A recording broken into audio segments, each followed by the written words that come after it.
Unity of Houston is an inclusive church where we seek to understand and live the teachings of Jesus and other spiritual masters. At Unity, we welcome all people from all spiritual paths and every walk of life.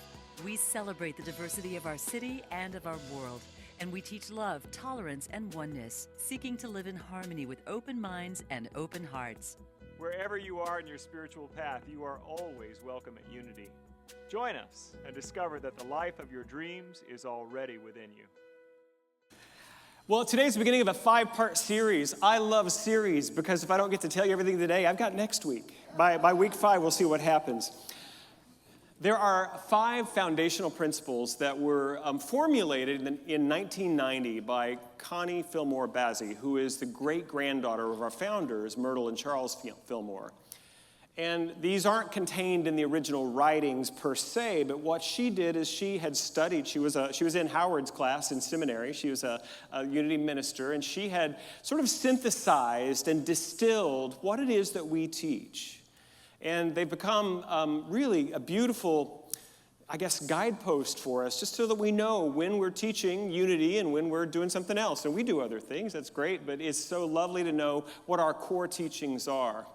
So I'd like to share those with you. This is the original way that she formulated them. I think it was in Unity magazine, I believe is where she first wrote this. There is only one presence and one power, active as the universe and as my life, God the good. The second principle, our essence is of God, and therefore we are inherently good. This God essence, called the Christ, was fully expressed in Jesus.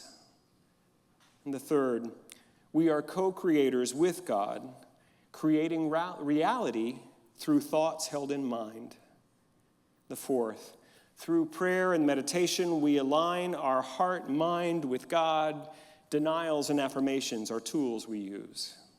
And the fifth principle, through thoughts, words, and actions, we live the truth we know. Now, there are other formulations or other ways of speaking those 5 principles, and we're going to go into some of those to give a little bit different slant on it. It's a beautiful distillation of what we're about. And I've kind of shorthanded it as God is. Repeat after me, would you? God is. God is. I am. I create. I'm equipped. I live it. And that's it. That's what we're going to be about. And so we've titled this series, Living Unity, exploring the foundational principles. And if I remember, I'm going to try to, if I speak it out loud, maybe I will. I try to do a 3-point sermon. You can't take that away from me. And my last point each week will be some guides on how we can begin to live this principle, to make it active in our lives rather than just a good idea. Because, sometimes it's harder to live what we know to be true than we would like. A young mom had 4 kids. And she was really struggling a bit, and she was talking to a friend of hers who was single who had no kids and just looking for some empathy. You ever do that? You're just looking for some empathy, and sometimes you get people trying to fix you instead. It's one of those conversations.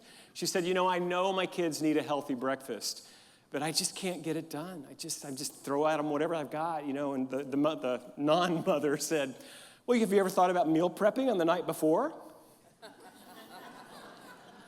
The mom just was silent. She said, they live here at night, too.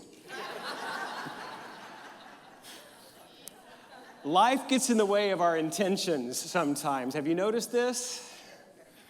I love New Year's. Sundays in January, everybody's here all bright and shiny and ready to make their life different. I feel you. Things are going to happen, right?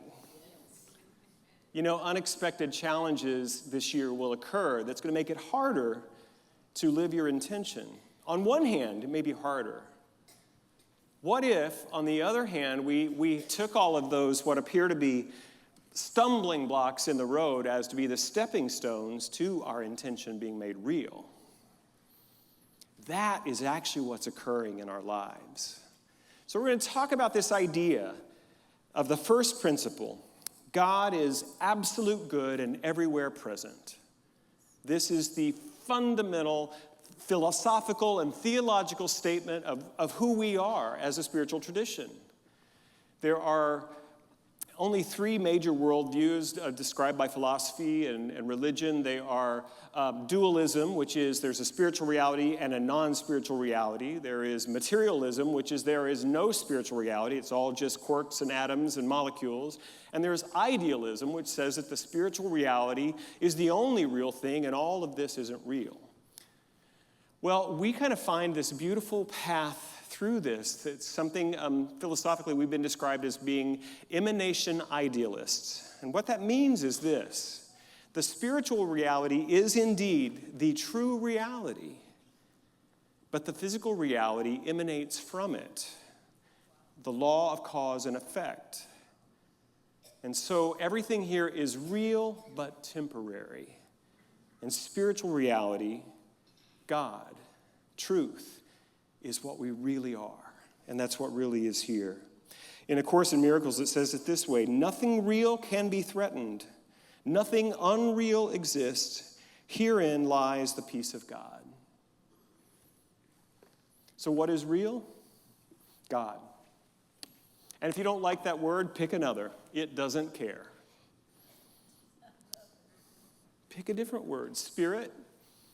I like that word, spirit, because it has a little bit more harder to kind of, it's like if you're trying to conceptualize God in a way that's concrete, you can't do it. It's like, you've ever heard that phrase, nailing Jell-O to a wall? It's impossible. The universe, a lot of people use that one, but now we know we live in an infinite multiverse, so multiverse, you could call it that. Divine creative energy, I like that too. You get the idea, Mother, Father, God. We use that a lot here. But if you're from traditional dualistic Christianity, Judaism, Islam, most likely you have the idea that God is a male, and there's only one, and he's for you if you do right, and if you don't, thank you, Joanne. I didn't want to say it, but my co-pastor today, Joanne Tisdale today, she'll be helping me in this sermon series.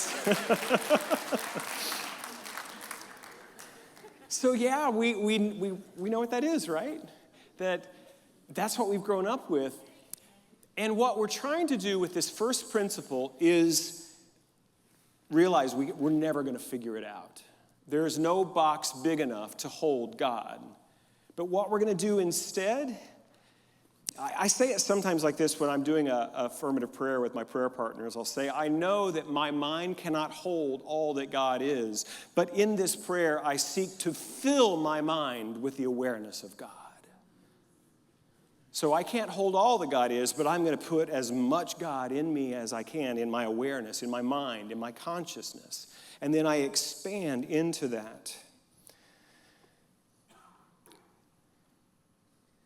We can't perceive God. There is it's the five senses, the touch, taste, smell. What's the other ones? Eyesight, hearing, yeah. It's beyond that. And so what has happened from the ancient times, there are people that have other ways of knowing. They're sometimes called the mystical gift, to be able to perceive what is true, even though we can't quite see it that way or hear it that way. How many of you know how far away the horizon is? Does anybody have this handy? St. Google gave it to me this morning. But if you're of average height, you're standing at the edge of the ocean, you can see 3.1 miles. And what does it look like from that place? Can you perceive the curvature of the globe at that point? You cannot. It looks flat.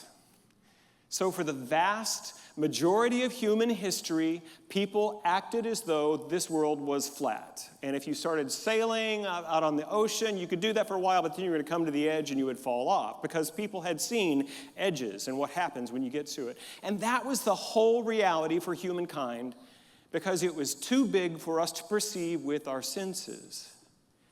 God is the same. This spiritual reality, we can't hold it, but we can know it. And the invitation for us is to broaden and deepen our consciousness. This comes from Ernest Holmes from a writing called The Art of Life in 1948. We can imagine a fish being told that he is surrounded by water, but not quite realizing what that means. We can imagine such a fish swimming north, south, east, west in search of water. Perhaps some wise old fish might say, "It has come down to us through tradition that in ancient times our ancestors knew about a wonderful ocean of life.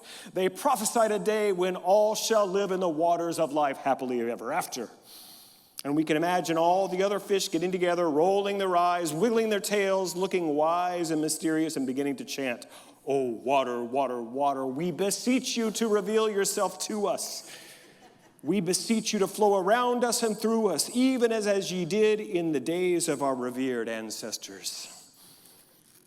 Isn't that funny? Little fish wiggling their tails, chanting religious, ceremonies to invoke water, but that's what we do. We can't find God because it's everything. It's everywhere.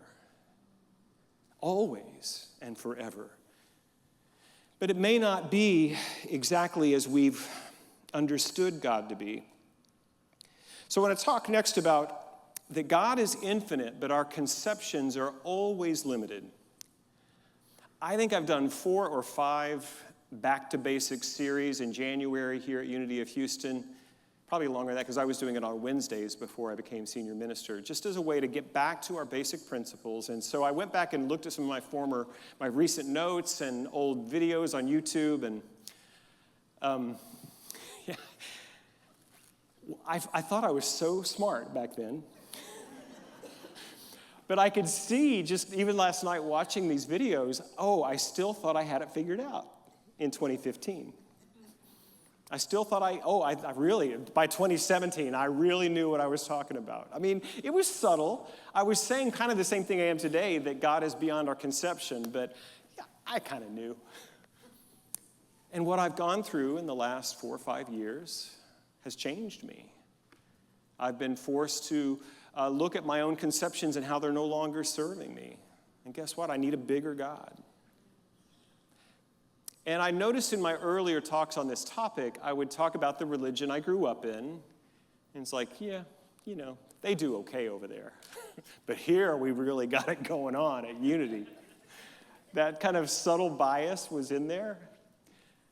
And I got less of that today.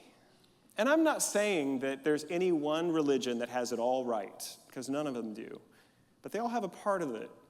That each of the concepts has something to offer us. What's that old saying? That even a broken clock is right twice a day. That all of the traditions have some aspect. If God is infinite, then God cannot only be a father, but God is a father too. God cannot only be spirit, but God is spirit as well. God is not only the law of creative demonstration, but God is that too. And so each of the traditions has a window upon the infinite, has a set of ideas and practices that will begin to usher us into greater connection with God. And I'm so happy that Unity has one that fits me really well. I've in an earlier talk, I'm not going to go into too much today, but we've been accused of being that love everybody church. And there's a perception out there is like, oh yeah, you can go there, they don't care what you do. It's like, that's easy, light spirituality over there at Unity. No, that's not what this is. Now, we do not have rules, and we trust you on your infinite path of spiritual becoming to figure that stuff out for yourself. You'll know what's right for you. We trust you. We trust that you are on your own journey of God's becoming as your life. So we don't focus on that. But what we instead do is we invite you into higher consciousness. We invite you into an expanded reality of God. And that is grown-up stuff, let me tell you. Because everything that is happening for you, not to you. We invite you to leave your victim consciousness at the door when you come into this church. That if you're going to blame and judge and criticize others as your path of spiritual becoming, we're probably not your church. But if you're going to look at your own thoughts, your own belief system, and if you're willing to suspend your concepts of what you think God is, then this may be a place where you can begin to explore and grow, heal, and learn. Thomas Merton, that beautiful Trappist monk and mystic, he said, "The closer we get to God, the less is our faith diluted with the half-light of created images and concepts." The more we grow, the less attached we are to the names we call God. I'm not saying to not use masculine pronouns. I know most of us grew up with that. We have great comfort with that. It's not comfortable for me anymore. I can still, when I'm reading, I'll still say, I'll use the his or him, but my image of God is bigger than just those male pronouns or ideas or concepts. But God is a father, but more. And so this may be challenging for you. This may feel like heresy. This may feel like they're not teaching the truth over there because they're not calling God a male. Well, so be it. This is a challenging principle that God is everything. And our concepts are what are limiting our access to the power. We do use those images and names. As a matter of fact, I've really been fed lately by the Jungian writers and teachers. And Pittman McGee is an Episcopalian priest and a therapist, a Jungian analyst. And he says that when it comes to God, we need lots of images and names. That each of them can offer an opening and can be applied to where we are in our life today. I like to think about the way this whole thing began with when did we first get a concept of God? And if you think about it, in the very beginning days of human culture, where bands are just beginning to pass on knowledge of where the fish are and where the hunting is and how to grow and what can be eaten. So it has to be, culture is when it's not just discovered in each generation, but it's passed forward in knowledge. That's what culture is. And in those early days, people began to build this construct of a spiritual reality. And I imagine that it was some hunter or gatherer band out there, and then lightning struck and a tree came down and flames happened. And they had to explain that some way. I was thinking, this is what I was going to share anyway, and then at 12:30 last night, lightning struck in my neighborhood. The thunderstorm woke me up, and I was awake. And then I have blackout blinds in my bedroom, but this blinding flash around the blinds and immediate thunder, so I knew it was close by. And I thought, well, thank you, God, for that little sermon illustration right there in the thunderstorm on this night. It's jarring. Somebody must have made that happen. Of course, they didn't understand the law of electrodynamics or whatever that is that causes the storms and the electricity to come from the clouds to the earth. They didn't understand any of that. But what they did know is that when what's-his-name, George over there, got really mad, he would wreck stuff, and you had to watch out. So it must be like some person I can't see, bigger than George, is mad. Must be some reality, some George God. And so I better not get on his bad side. And this image, this religion begins. And then there are other people they knew who were generous, like this grandmother who always gave from what she had. So God may be like that too. Maybe there's a goddess that is generous, a fertility goddess that causes the crops to grow. Do you get it? So we talk so much from the Judeo-Christian tradition that we are made in the image and likeness of God. But let me tell you, we have made God in our image from the very beginning. All of our concepts and names for God were made up by us based upon our experience. God didn't write the Bible. There's a real heresy. You know that? People did. People wrote it. Often with deep mystical connection and awareness to God. Truth, I'm not saying that it's not true, because there's deep truth in it. But it wasn't like handed, well, if you watch the Ten Commandments, you may have a different experience of that, but I'm getting off topic. So many, many cultures had their own ideas of spiritual reality, different names and attributes for deities. And then something happened a few thousand years ago in a group of people in the Middle East. They were sometimes called the Hebrews, where in their culture something shifted. And I think it was a need for survival, cultural survival, that brought forth this idea of there's only one God. Shema Israel, Adonai Eloheinu, Adonai Echad. Hear, O Israel, the Lord our God is one. And the birth of monotheism, where we don't have a God of thunder and a God of, I love Thor movies though, we don't have a God of thunder, we don't have the goddess of the harvest. There is one power, one presence. There's only one God. And then something began to shift. And in Jewish culture still, particularly for the conservative and Orthodox, there are no images of God. And you do not speak the name of God. Why? Because it's beyond our human conception. The infinite power of creation is beyond our ability to hold and name. Now, not to say there's still not some of my God can beat up your God stuff going on back there. Do you remember the story of Elijah and the prophets of Baal? This story is hilarious. It's like, because that's a lot of the early Jewish tradition was how to separate ourselves from the pagans, those people who have all these gods. And Elijah called the prophets of Baal together, and he was going to have a contest to see who can bring down fire from the sky. And so the prophets of Baal were many, and they had their altar, and it says they cut themselves, and they chanted for hours begging Baal to bring fire, and it didn't happen. Elijah said, pour water all over everything. And he reached out to God, and fire came down and consumed the altar of both his and Baal prophets' altar. Now, it's a story of my God can beat up your God. Absolutely. It's a dualistic perspective. But from a metaphysical perspective, what it means is this. If we can connect to the one presence and power that is beyond conception or name, we have access to true transformation. And that is the invitation for us today. Is not to get a God that's bigger than the one that your relatives have, and your God's better than theirs. I go to Unity Church, I got it all figured out now. But instead, to enlarge our own openness, to expand our consciousness of the presence and the power, and true transformation can occur for us.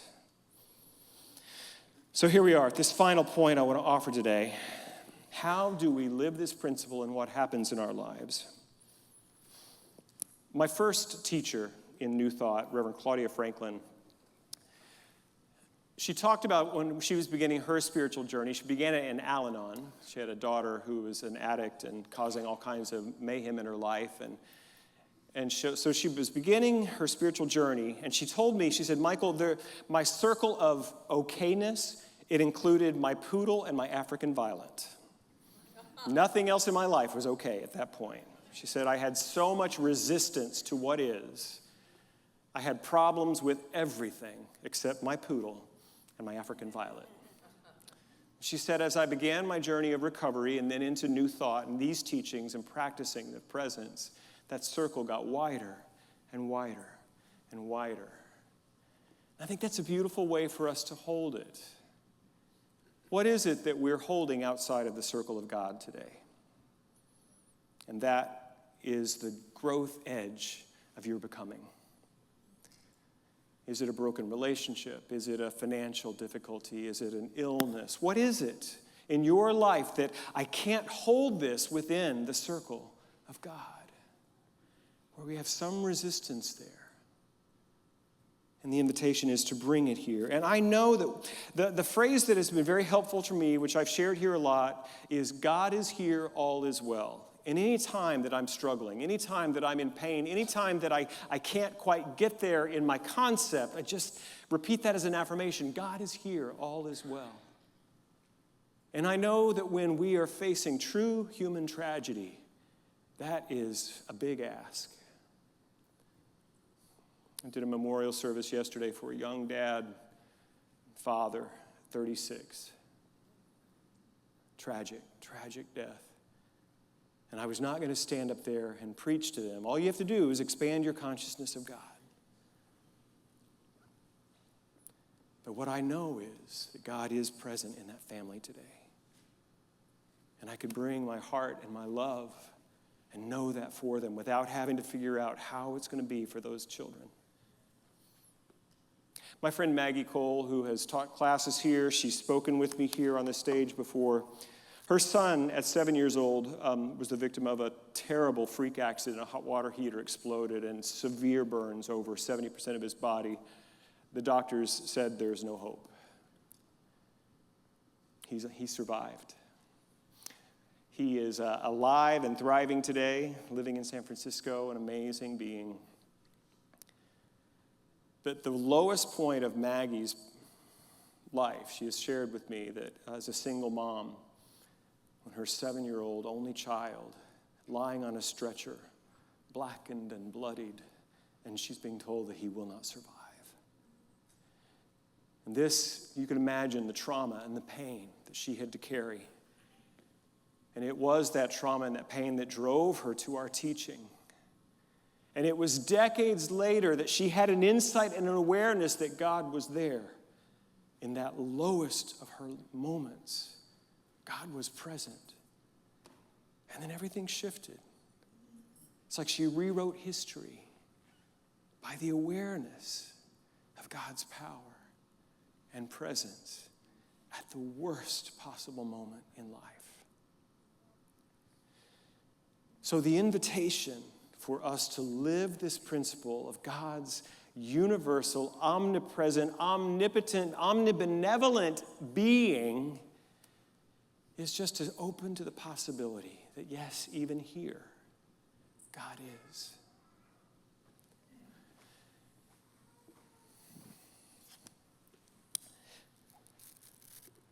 The ancient sailors and fishermen, they didn't know anything about the law of gravity or the fact that this earth was round, but they began to read the tides. And they learned how to work with what they did know to provide for their families. And we must do the same. We will never fully understand God's life or power and presence, but we can learn. We can find the ways that we interact with God that do provide for our support. So that's what this series is about. This week and next week are a little bit more philosophical, and then we're going to be very practical about the ways, the practices, the choices, the actions that we can take to live more into this power and presence. Albert Einstein said, I think the most important thing facing humanity is this, the most important question. Is the universe a friendly place? This is the first and most basic question of all people that all people must answer for themselves. So I don't know if there is a struggle in your world for meaning or for peace. But what I know is that God is seeking to be more real in your life today. Transformation is trying to come in under the door and through the windows into your life. Healing is doing all that it can to come to you, to be revealed in you. And all that's being asked for is your surrender. Letting go of your old ideas that aren't serving you anyway. Letting go of your resistance and your blame. And be here now. Be here. God is here. Join me in prayer. In this moment, I do fill my mind with this one truth. God is. Universal presence is. Omnipotent power is. Unconditional, eternal love is. And anything in my thought that would hold on to anything being outside of this circle of God, I release now. I open and I surrender it all to you, God. All that I am and all that I am not, I offer. Use me as a doorway for your presence, your love, and your power in this world. Bring to me all that I need to be empowered and equipped to serve and to live in freedom. I speak this word for myself, but I am holding all of us, everyone who is within the sound of my voice, in this awareness. There is nothing holding us back. There are no chains binding us. We are created in the image and the likeness of the One, and freedom is ours. And so we open to this. We allow ourselves to be lifted and sustained by Spirit. We are healed. We are whole. We are free. Gratefully, I accept this truth, known in mind, and trust that it is already demonstrating and manifesting in our lives in perfect form, in perfect time. I let it be, and so it is. Amen. I don't know what it is that you're struggling with today, but this I do know. There is a power bigger than you are that is seeking to reveal itself through you. And this is a community that will love you in that process. If no one has told you today that they love you, I love you. God bless you. Thank you for watching this message today. I'd like to invite you to join us in person here on campus at Unity of Houston for Sunday morning or Wednesday evening services. If you can't be with us here on our campus, you can still join us live on Facebook or on our website, unityhouston.org, Sunday mornings at 11 a.m. Central.